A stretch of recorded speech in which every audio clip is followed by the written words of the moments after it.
ನೋಡಿ, ಇನ್ನು ಇದೇ ವಿಚಾರಕ್ಕೆ ಸಂಬಂಧಪಟ್ಟಂತೆ ಸಚಿವ ಕೃಷ್ಣ ಬೈರೇಗೌಡ ಅವರು ಕೂಡ ಪ್ರತಿಕ್ರಿಯೆಯನ್ನ ಕೊಟ್ಟಿದ್ದಾರೆ. ಇವತ್ತು ಒಂದು ಕಡೆ ಗೃಹಲಕ್ಷ್ಮಿ ಹಣ, ಮತ್ತೊಂದು ಕಡೆ ಔಟ್ ಗೋಯಿಂಗ್ ಸಿಎಂ ಅನ್ನುವ ವಿಚಾರಗಳು ಚರ್ಚೆಗೆ ಆಗ್ತಾ ಇರುವಂತಹ ವಿಚಾರ. ಮತ್ತೊಂದು ಕಡೆ ಕೃಷ್ಣ ಬೈರೇಗೌಡ ಅವರ ವಿರುದ್ಧ ಭೂ ವಿವಾದದ ಬಗ್ಗೆ ಚರ್ಚೆ ಆಗ್ತಾ ಇದೆ. ಶೂನ್ಯ ವೇಳೆಯಲ್ಲಿ ಚರ್ಚೆಗೆ ಅವಕಾಶವನ್ನ ಕೂಡ ಕೋರಿದ್ದಾರೆ ವಿಪಕ್ಷ ನಾಯಕ ಆರ್ ಅಶೋಕ್. ಬಿಜೆಪಿ ಪ್ರಸ್ತಾಪ ಮಂಡಿಸ್ತಾ ಇದ್ದ ಕೃಷ್ಣ ಬೈರೇಗೌಡ ಅವರು ಸ್ಪಷ್ಟನೆ ಕೊಟ್ಟಿದ್ದಾರೆ. ಮೊದಲೇ ನೋಟಿಸ್ ಕೊಟ್ಟು ಗಮನಕ್ಕೆ ತರಬೇಕು, ಇದು ಪ್ರತಿಯೊಬ್ಬ ಸದಸ್ಯರ ಹಕ್ಕು, ಆದರೂ ನಾನು ಚರ್ಚೆಗೆ ಸಿದ್ಧ ಅಂತ ಹೇಳಿದ್ದಾರೆ. ಉತ್ತರ ಕೊಡಲು ನಾನು ತಯಾರು ಅಂತ ಕೂಡ ಕೃಷ್ಣ ಬೈರೇಗೌಡ ಅವರು ಹೇಳಿದ್ದಾರೆ. ಈಗ ನಿತ್ಯ ಕಾರ್ಯಕಲಾಪಗಳು ಸನ್ಮಾನ್ಯ ಅಧ್ಯಕ್ಷ 0 ಅವರ್ ಕೊಟ್ಟಿದ್ದೀರಿ. ಯಾವುದು ಸನ್ಮಾನ್ಯ ಕೃಷ್ಣ ಬೈರೇಗೌಡರು ಈ ಸದನದ ಇಲ್ಲ ಸದಸ್ಯರು ಮತ್ತು ಮಂತ್ರಿಗಳು ಈಗ ಎಲ್ಲಾ ಪತ್ರಿಕೆಗಳಲ್ಲೂ ನೋಡಿ ಈಗ ಈ ತರ ಒತ್ತುವರಿ ಮಾಡಿದ್ದಾರೆ. ಅಲ್ಲ ಸದನ ನಡೀತಾ ಇರುವಾಗ ನಾನು ಅಧ್ಯಕ್ಷರೇ, ಸದನ ನಡೀತಾ ಇದೆ, ಸದನ ನಡೆಯುವಾಗ ಮಂತ್ರಿಗಳು ಇಲ್ಲೇ ಪ್ರೆಸೆಂಟ್ ಇದ್ದಾರೆ. ತಪ್ಪು ಸಂದೇಶ ಹೋಗೋದು ಬೇಡ. ಇಲ್ಲಿ ದೊಡ್ಡ ಆಪಾದನೆಯನ್ನು ಮಾಡಿದ್ದಾರೆ. ಕೆರೆ ಅಂದ್ರೆ ರೆವಿನ್ಯೂ ಮಿನಿಸ್ಟ್ರೇ ಕೆರೆ ನುಂಗಿದ್ದಾರೆ. ಇದೀಗ ಶೂನ್ಯ ಅಲ್ಲ, ಕರೆಕ್ಟ್. ಏನು ಮಂತ್ರಿ ಇದ್ದರು ಮಾತಾಡ್ತಾರೆ. ಈಗ ಇದು ಶೂನ್ಯವಿಲ್ಲ, ಈಗ ಬರೋದಿಲ್ಲ. ಈಗ ನಾವು ನಿತ್ಯ ಕಾರ್ಯಕಲಾಪ ತಗೊಳ್ಳುವ, ನೀವೇನು ಅದ್ರ ಬಗ್ಗೆ ಚರ್ಚೆ ಮಾಡಿ ತದನಂತರ ಬೇರೆ ವಿಷಯ ತಗೊಳ್ಳುವ ಒಂದು ವಿಚಾರ ಮಾಡುವ. ಈಗ ಇದು ಶೂನ್ಯವಿಲ್ಲ ಬರೋದು ವಿಚಾರ ಅಲ್ಲ. ಇದಕ್ಕೆ ಸರ್ ಇನ್ಸಿಡೆಂಟ್ ಇಮಿಡಿಯೇಟ್ ಗಳಿಗೆ ಪತ್ರಿಕೆಯಲ್ಲಿ ಬಂದಿದೆ. ಎಲ್ಲ ಪತ್ರಿಕೆಗಳಿಗೆ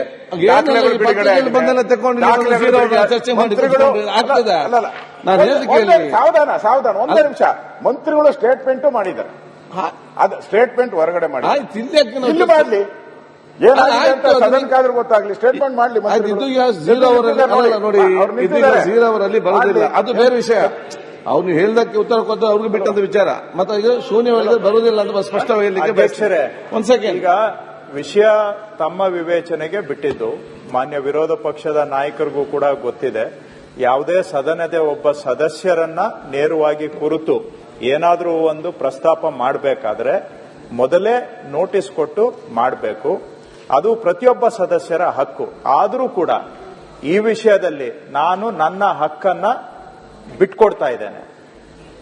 ಅವರು ನನಗೆ ಒಂದು ವಾರ ನೋಟಿಸ್ ಕೊಡಬೇಕು, ನನಗೆ ಬೇಕಾಗಿಲ್ಲ. I am ready for A discussion. ತಾವು ಯಾವ ರೂಪದಲ್ಲಿ ಯಾವಾಗ ಅವಕಾಶ ಕೊಡ್ತೀರಾ ಅದಕ್ಕೆ ತಕ್ಕ ಹಾಗೆ ನಾನು ಉತ್ತರ ಕೊಡ್ತೇನೆ. ನನಗೆ ಇದರಲ್ಲಿ ಚರ್ಚೆ ನೋಡಿ, ಇನ್ನು ಇದೇ ವಿಚಾರಕ್ಕೆ ಸಂಬಂಧಪಟ್ಟಂತೆ ಸಚಿವ ಕೃಷ್ಣ ಬೈರೇಗೌಡ ಅವರು ಕೂಡ ಪ್ರತಿಕ್ರಿಯೆಯನ್ನ ಕೊಟ್ಟಿದ್ದಾರೆ. ಇವತ್ತು ಒಂದು ಕಡೆ ಗೃಹಲಕ್ಷ್ಮಿ ಹಣ, ಮತ್ತೊಂದು ಕಡೆ ಔಟ್ ಗೋಯಿಂಗ್ ಸಿಎಂ ಅನ್ನುವ ವಿಚಾರಗಳು ಚರ್ಚೆಗೆ ಆಗ್ತಾ ಇರುವಂತಹ ವಿಚಾರ. ಮತ್ತೊಂದು ಕಡೆ ಕೃಷ್ಣ ಬೈರೇಗೌಡ ಅವರ ವಿರುದ್ಧ ಭೂ ವಿವಾದದ ಬಗ್ಗೆ ಚರ್ಚೆ ಆಗ್ತಾ ಇದೆ. ಶೂನ್ಯ ವೇಳೆಯಲ್ಲಿ ಚರ್ಚೆಗೆ ಅವಕಾಶವನ್ನ ಕೂಡ ಕೋರಿದ್ದಾರೆ ವಿಪಕ್ಷ ನಾಯಕ ಆರ್ ಅಶೋಕ್.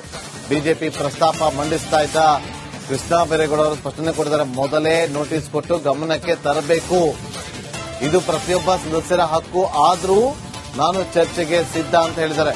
ಉತ್ತರ ಕೊಡಲು ನಾನು ತಯಾರು ಅಂತ ಕೂಡ ಕೃಷ್ಣ ಬೈರೇಗೌಡ ಅವರು ಹೇಳಿದ್ದಾರೆ. ಈಗ ನಿತ್ಯ ಕಾರ್ಯಕಲಾಪಗಳು ಸನ್ಮಾನ್ಯ ಅಧ್ಯಕ್ಷ 0 ಅವರ್ ಕೊಟ್ಟಿದ್ದೀರಿ. ಯಾವುದು ಸನ್ಮಾನ್ಯ ಕೃಷ್ಣ ಬೈರೇಗೌಡರು ಈ ಸದನದ ಸದಸ್ಯರು ಮತ್ತು ಮಂತ್ರಿಗಳು ಈಗ ಎಲ್ಲಾ ಪತ್ರಿಕೆಗಳಲ್ಲೂ ನೋಡಿ ಈ ತರ ಒತ್ತುವರಿ ಮಾಡಿದ್ದಾರೆ. ಅಲ್ಲ ಸದನ ನಡೀತಾ ಇರುವಾಗ ನಾನು ಅಧ್ಯಕ್ಷರೇ, ಸದನ ನಡೀತಾ ಇದೆ, ಸದನ ನಡೆಯುವಾಗ ಮಂತ್ರಿಗಳು ಇಲ್ಲೇ ಪ್ರೆಸೆಂಟ್ ಇದ್ದಾರೆ. ತಪ್ಪು ಸಂದೇಶ ಹೋಗೋದು ಬೇಡ. ಇಲ್ಲಿ ದೊಡ್ಡ ಆಪಾದನೆಯನ್ನು ಮಾಡಿದ್ದಾರೆ. ಕೆರೆ ಅಂದ್ರೆ ರೆವಿನ್ಯೂ ಮಿನಿಸ್ಟ್ರೇ ಕೆರೆ ನುಂಗಿದ್ದಾರೆ. ಇದೀಗ ಶೂನ್ಯ ಅಲ್ಲ, ಕರೆಕ್ಟ್. ಏನು ಮಂತ್ರಿ ಇದ್ದರು ಮಾತಾಡ್ತಾರೆ. ಈಗ ಇದು ಶೂನ್ಯವಿಲ್ಲ, ಈಗ ಬರೋದಿಲ್ಲ. ಈಗ ನಾವು ನಿತ್ಯ ಕಾರ್ಯಕಲಾಪ ತಗೊಳ್ಳುವ, ನೀವೇನು ಅದ್ರ ಬಗ್ಗೆ ಚರ್ಚೆ ಮಾಡಿ ತದನಂತರ ಬೇರೆ ವಿಷಯ ತಗೊಳ್ಳುವ ಒಂದು ವಿಚಾರ ಮಾಡುವ. ಈಗ ಇದು ಶೂನ್ಯವಿಲ್ಲ ಬರೋದು ವಿಚಾರ ಅಲ್ಲ. ಇದಕ್ಕೆ ಸರ್ ಇನ್ಸಿಡೆಂಟ್ ಇಮಿಡಿಯೇಟ್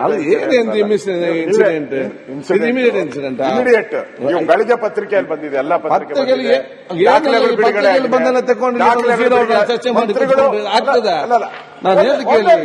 ಸಾವಧಾನ ಒಂದೇ ನಿಮಿಷ.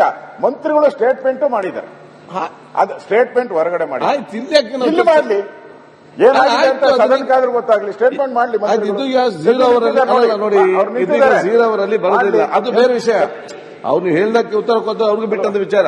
ಮತ್ತೆ ಈಗ ಶೂನ್ಯವಾಗಿ ಬರುವುದಿಲ್ಲ ಅಂತ ಸ್ಪಷ್ಟವಾಗಿ ಹೇಳಲಿಕ್ಕೆ ಒಂದ್ ಸೆಕೆಂಡ್. ಈಗ ವಿಷಯ ತಮ್ಮ ವಿವೇಚನೆಗೆ ಬಿಟ್ಟಿದ್ದು ಮಾನ್ಯ ವಿರೋಧ ಪಕ್ಷದ ನಾಯಕರಿಗೂ ಕೂಡ ಗೊತ್ತಿದೆ. ಯಾವುದೇ ಸದನದ ಒಬ್ಬ ಸದಸ್ಯರನ್ನ ನೇರವಾಗಿ ಕುರಿತು ಏನಾದರೂ ಒಂದು ಪ್ರಸ್ತಾಪ ಮಾಡಬೇಕಾದ್ರೆ ಮೊದಲೇ ನೋಟಿಸ್ ಕೊಟ್ಟು ಮಾಡಬೇಕು.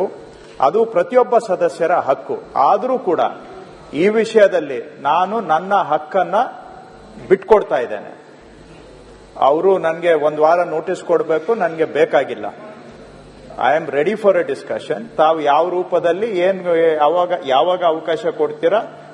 ಇನ್ನು ಇದೇ ವಿಚಾರಕ್ಕೆ ಸಂಬಂಧಪಟ್ಟಂತೆ ಸಚಿವ ಕೃಷ್ಣ ಬೈರೇಗೌಡ ಅವರು ಕೂಡ ಪ್ರತಿಕ್ರಿಯೆಯನ್ನ ಕೊಟ್ಟಿದ್ದಾರೆ. ಇವತ್ತು ಒಂದು ಕಡೆ ಗೃಹಲಕ್ಷ್ಮಿ ಹಣ, ಮತ್ತೊಂದು ಕಡೆ ಔಟ್ ಗೋಯಿಂಗ್ ಸಿಎಂ ಅನ್ನುವ ವಿಚಾರಗಳು ಚರ್ಚೆಗೆ ಆಗ್ತಾ ಇರುವಂತಹ ವಿಚಾರ. ಮತ್ತೊಂದು ಕಡೆ ಕೃಷ್ಣ ಬೈರೇಗೌಡ ಅವರ ವಿರುದ್ಧ ಭೂ ವಿವಾದದ ಬಗ್ಗೆ ಚರ್ಚೆ ಆಗ್ತಾ ಇದೆ. ಶೂನ್ಯ ವೇಳೆಯಲ್ಲಿ ಚರ್ಚೆಗೆ ಅವಕಾಶವನ್ನ ಕೂಡ ಕೋರಿದ್ದಾರೆ ವಿಪಕ್ಷ ನಾಯಕ ಆರ್ ಅಶೋಕ್. ಬಿಜೆಪಿ ಪ್ರಸ್ತಾಪ ಮಂಡಿಸ್ತಾ ಇದ್ದ ಕೃಷ್ಣ ಬೈರೇಗೌಡ ಅವರು ಸ್ಪಷ್ಟನೆ ಕೊಟ್ಟಿದ್ದಾರೆ. ಮೊದಲೇ ನೋಟಿಸ್ ಕೊಟ್ಟು ಗಮನಕ್ಕೆ ತರಬೇಕು. ಇದು ಪ್ರತಿಯೊಬ್ಬ ಸದಸ್ಯರ ಹಕ್ಕು. ಆದರೂ ನಾನು ಚರ್ಚೆಗೆ ಸಿದ್ಧ ಅಂತ ಹೇಳಿದ್ದಾರೆ. ಉತ್ತರ ಕೊಡಲು ನಾನು ತಯಾರು ಅಂತ ಕೂಡ ಕೃಷ್ಣ ಬೈರೇಗೌಡ ಅವರು ಹೇಳಿದ್ದಾರೆ. ಈಗ ಮಿಥ್ಯ ಕಾರ್ಯಕಲಾಪಗಳು ಸನ್ಮಾನ್ಯ ಅಧ್ಯಕ್ಷ 0 ಅವರ್ ಕೊಟ್ಟಿದ್ದೀರಿ. ಹೌದು. ಸನ್ಮಾನ್ಯ ಕೃಷ್ಣ ಬೈರೇಗೌಡರು ಈ ಸದನದ ಇಲ್ಲ, ಒಂದ್ ಸದಸ್ಯರು ಸೆಕೆಂಡ್ ಮತ್ತು ಮಂತ್ರಿಗಳು ಈಗ ಎಲ್ಲಾ ಪತ್ರಿಕೆಗಳಲ್ಲೂ ಅಲ್ಲ ನೋಡಿ, ಕೃಷ್ಣ ಬೈರೇಗೌಡರು ಈ ತರ ಒತ್ತುವರಿ ಮಾಡಿದ್ದಾರೆ. ಬಂದಿದೆ. ಅಲ್ಲ, ಸದನ ನಡೀತಾ ಇರುವಾಗ ನಾನು ಅಧ್ಯಕ್ಷರೇ, ಸದನ ನಡೀತಾ ಇದೆ. ಸದನ ನಡೆಯುವಾಗ ಮಂತ್ರಿಗಳು ಇಲ್ಲೇ ಪ್ರೆಸೆಂಟ್ ಇದ್ದಾರೆ. ತಪ್ಪು ಸಂದೇಶ ಹೋಗೋದು ಬೇಡ. ಇಲ್ಲಿ ದೊಡ್ಡ ಆಪಾದನೆಯನ್ನು ಮಾಡಿದ್ದಾರೆ. ಕೆರೆ ಅಂದ್ರೆ ರೆವಿನ್ಯೂ ಮಿನಿಸ್ಟ್ರೇ ಕೆರೆ ನುಂಗಿದ್ದಾರೆ. ಇದೀಗ ಶೂನ್ಯ ಅಲ್ಲ, ಕರೆಕ್ಟ್. ಏನು ಮಂತ್ರಿ ಇದ್ದರು ಮಾತಾಡ್ತಾರೆ. ಈಗ ಇದು ಶೂನ್ಯವೇಲೆ ಈಗ ಬರೋದಿಲ್ಲ. ಈಗ ನಾವು ಮಿಥ್ಯ ಕಾರ್ಯಕಲಾಪ ತಗೊಳ್ಳುವ. ನೀವೇನು ಅದ್ರ ಬಗ್ಗೆ ಚರ್ಚೆ ಮಾಡಿ ತದನಂತರ ಬೇರೆ ವಿಷಯ ತಗೊಳ್ಳುವ ಒಂದು ವಿಚಾರ ಮಾಡುವ. ಈಗ ಇದು ಶೂನ್ಯವೇಲೆ ಬರೋದು ವಿಚಾರ ಅಲ್ಲ. ಇದಕ್ಕೆ ಸರ್ ಇನ್ಸಿಡೆಂಟ್ ಇಮಿಡಿಯೇಟ್ ಬೆಳಿಗ್ಗೆ ಪತ್ರಿಕೆಯಲ್ಲಿ ಬಂದಿದೆ. ಎಲ್ಲ ಪತ್ರಿಕೆಯಲ್ಲಿ ಚರ್ಚೆ ಸಾವಧಾನ ಒಂದೇ ನಿಮಿಷ.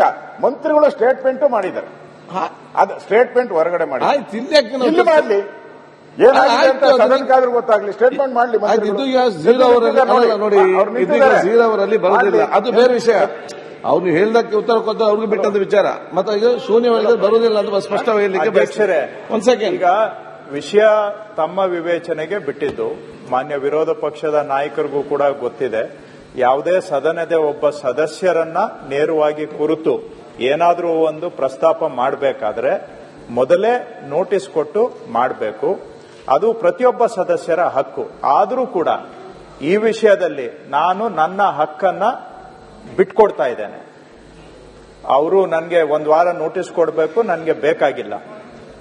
I am ready for A discussion. ತಾವು ಯಾವ ರೂಪದಲ್ಲಿ ಯಾವಾಗ ಅವಕಾಶ ಕೊಡ್ತೀರಾ ಅದಕ್ಕೆ ತಕ್ಕ ಹಾಗೆ ನಾನು ಉತ್ತರ ಕೊಡ್ತೇನೆ. ನನಗೆ ಇದರಲ್ಲಿ ಚರ್ಚೆ